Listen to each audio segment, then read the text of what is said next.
Hello friends, welcome back to my channel. आज मी तुम्हाला दाखवणार आहे मस्त रेसिपी तिसऱ्यांचं कालवण. त्याचं साहित्य आपण बघूया.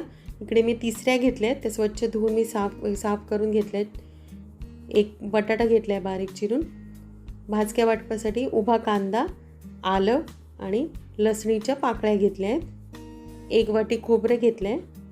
एक वाटी बारीक चिरलेला कांदा घेतला आहे. कोकम घेतली आहे. तेल घेतलं आहे. गरम मसाला घेतला आहे. मालवणी मसाला, मिरची पावडर, हळद आणि मीठ. आता आपण याची कृती बघूया. सुरुवातीला खोबऱ्याच्या वाटणाची तयारी करूया. त्याच्यासाठी मी एक कढई ठेवली आहे. त्याच्यामध्ये तेल घालून घेते. आता या तेलामध्ये आपल्याला आलं, लसूण आणि उभा चिरलेला कांदा जो आपण घेतला आहे तो घालून घेऊया. सुरुवातीला मी लसूण घातले आणि आल्याचे काप घालून घेते आणि उभा चिरलेला कांदा घालते. आता हे छान आपल्याला तेलावर खरपूस भाजून घ्यायचं आहे. थोडंसं ब्राउनिश कलर येईपर्यंत आपण हे परतूया. आता ह्याच्यामध्ये आपल्याला खोबरं जे आपण घेतलं आहे एक वाटी, ते खोबरं घालायचं आहे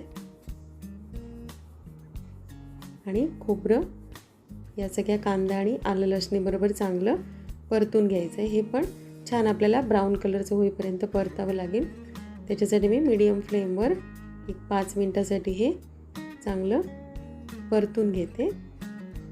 आता याला छान ब्राऊन कलर आला आहे. हे थंड करून मी मिक्सरमधून बारीक वाटून घेते.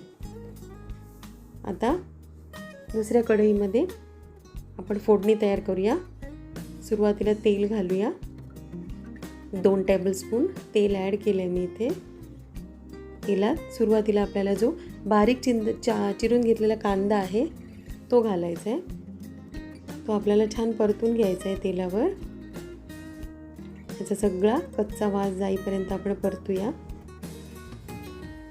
आता आपण या ग्रेव्हीसाठी बटाटा जो चिरून घेतला आहे तो मी ह्या कांद्याबरोबर घालून थोडासा परतते, कारण बटाटा शिजायला थोडासा वेळ लागतो आणि जर आपण तो ग्रेव्हीमध्ये नंतर ॲड केला तर तो कच्चा राहू शकतो. म्हणून आपण सुरुवातीला कांद्याबरोबर आधी बटाटा परतूया आणि 1-2 मिनटासाठी आपण झाकून ठेवूया, म्हणजे तो बटाटा लगेच शिजेल.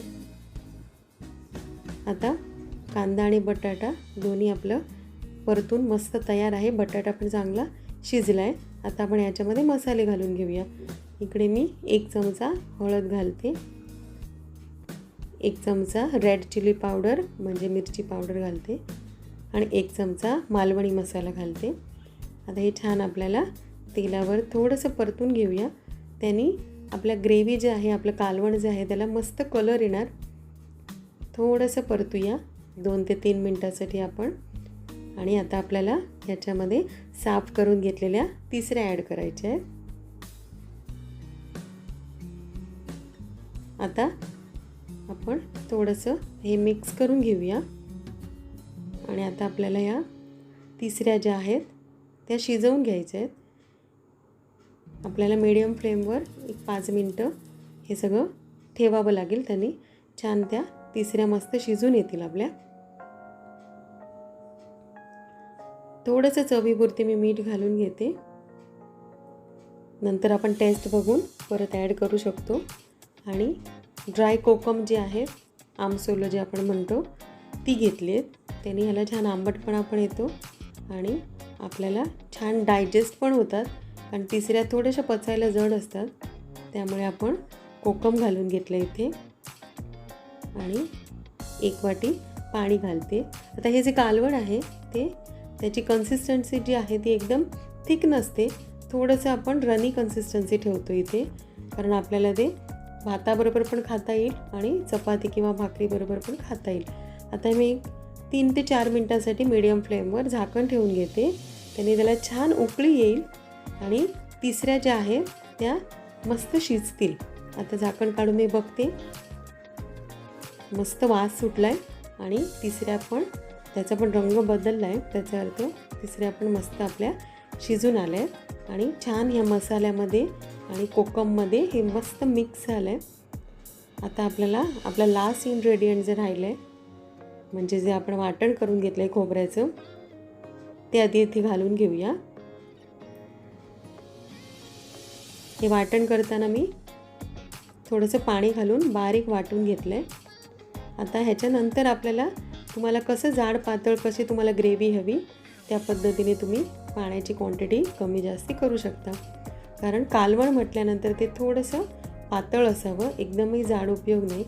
मागे मी तुम्हाला सुक्या तिसऱ्या दाखवलेल्या आहेत, तिसऱ्यांचं सुकं, ते पण हवं तर मी तुम्हाला लिंक या डिस्क्रिप्शन बॉक्समध्ये देतेच आहे.